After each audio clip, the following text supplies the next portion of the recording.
এই ব্যাপারে যখন সিদ্ধান্ত নেওয়া হয়েছে, যেখানে খুব সিভিয়ার বন্যা আছে, ওই জায়গায় কিন্তু এইচএসসি পরীক্ষা বন্ধ করে দেওয়া হয়েছে। এর বাইরে যখন তারা সিদ্ধান্ত নিতে গেছেন এইচএসসি পরীক্ষা নিয়ে, তখন যে পার্সেন্টেজ অফ সেন্টার্স এর সমস্যা দেখা গেছে, এই পার্সেন্টেজটা কিন্তু আসলে খুব বড় না। কিছু কিছু জায়গায় যে সংকট হয়েছে, এগুলো আমাদের সোশ্যাল মিডিয়াতে আসলে ভাইরাল হয়ে গেছে।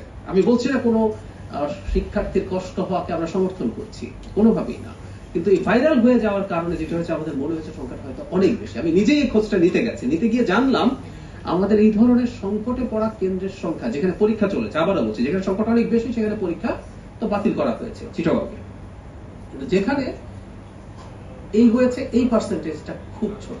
মানে আমাদের টোটাল যে পরিমাণ পরীক্ষার্থী, যে সংখ্যার কেন্দ্র, সেই তুলনায় ছোট। তবে এই সিদ্ধান্ত হয়েছে, খুব দৃঢ়ভাবে মনিটরিং করা হবে, পূর্বাভাস, এবং সেটার উপরে ভিত্তি করে যদি এই ধরনের সংকটের পরিস্থিতি দেখা যায়, পরীক্ষা আবার স্থগিত করার বিবেচনা করা হবে। এই ব্যাপারে জবাব আমাদের চিফ প্রসিকিউটর দিয়েছেন, এবং গতকাল আমি দেখলাম আমাদের পররাষ্ট্র প্রতিমন্ত্রীও বলেছেন। ওনার আসার ব্যাপারে আমরা যেহেতু চেষ্টা করছি, উনি যদি আসেন, উই ডু ওয়েলকাম হার। আমরা কিন্তু শুরু থেকে একটা কথা, আমরা তাকে স্বাগত জানাচ্ছি। জাস্টিস, আবার ওই কথাটা আগে একদিন বলেছিলাম, আমরা তার জন্য জাস্টিস নিশ্চিত করতে চাই, ইনসাফ নিশ্চিত করতে চাই। তার মৃত্যুদণ্ড হয়েছে, তিনি আসবেন, তিনি আসলে তাকে আমরা যদি প্রত্যর্পণ করে আনতে পারি, আমরা তো সেই চেষ্টাই করছি। আর উনি আসলে তো আমাদের সাথে দুই পক্ষের যোগাযোগ হয়ে যদি আসে, দ্যাটস ফাইন। উনি যাবেন, উনি মামলা ফেস করবেন, উনি মামলার জন্য আইসিটিতে এখন বিদেশি লয়ার আনারও স্কোপ আছে। পৃথিবীর শ্রেষ্ঠতম লয়ার তিনি আনুন, তিনি তাকে ডিফেন্ড করার চেষ্টা করুন। ওখানে অবজারভার রাখা যায়, ওখানে ভিডিও ক্যামেরা রাখা যায়, এতটাই আধুনিক করা হয়েছে ইন্টারিমের সময় এই আইসিটি আইনকে। একেবারে স্বচ্ছ বিচারের মাধ্যমে সব প্রসেস চলবে। এই দেশের জনগণ যেটা চায়, তিনি যে অপরাধ করেছেন, যে মৃত্যুদণ্ড আছে, সেটা যেন বহাল থাকে।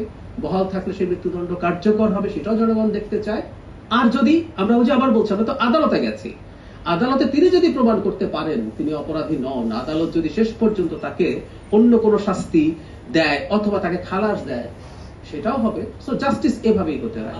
সেজন্য আসছে, সেজন্যই বলছি এটা আমরা এই কারণে ওয়েলকাম করি, কারণ আমরা জাস্টিস নিশ্চিত করতে চাই। আমাদের সবচেয়ে বড় যে আমাদের এই রাষ্ট্রকে ধ্বংস করে ফেলেছে বলে আমরা বিশ্বাস করি, তাকেও আমরা জাস্টিস দিতে চাই। আর জিওপলিটিক্যালি এটা কোনো ইস্যু বলে আমি মনে করি না। আসলে এই যে দেখুন, আমরা এতক্ষণ আলোচনা করছি, একেবারে অপ্রাসঙ্গিক একজন মানুষ আমি ব্যক্তিগতভাবে মনে করি। এই যে উনি প্রাসঙ্গিক হলেন, এই যে কথাবার্তা বিভিন্ন জায়গায় হলো, ওনার কোনো না কোনো ভাবে, কারণ ওনার কোনো রাজনৈতিক ভবিষ্যৎ এই দেশে আছে বলে, আমি শুধু আমার কথা বলছি না, আমি ইভেন যারা আওয়ামী লীগের প্রতিও কিছু সিম্প্যাথাইজার, আমাদের চারপাশে পরিচিত মানুষ আছে, তো তারাও মনে করেন না যে ওনার কোনো রাজনৈতিক ভবিষ্যৎ আছে।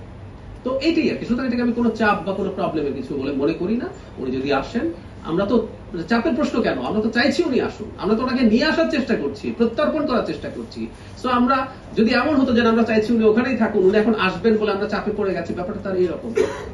এবং শুধু ইন্টারিম না, এই সরকারও, গতকাল পররাষ্ট্র প্রতিমন্ত্রী কনফার্ম করেছেন, এই সরকারও ভারতের কাছে শেখ হাসিনার প্রত্যার্পণ চেয়েছেন। সুতরাং যেটা করছেন সেটা বলায় আসলে চাপের কিছু নেই।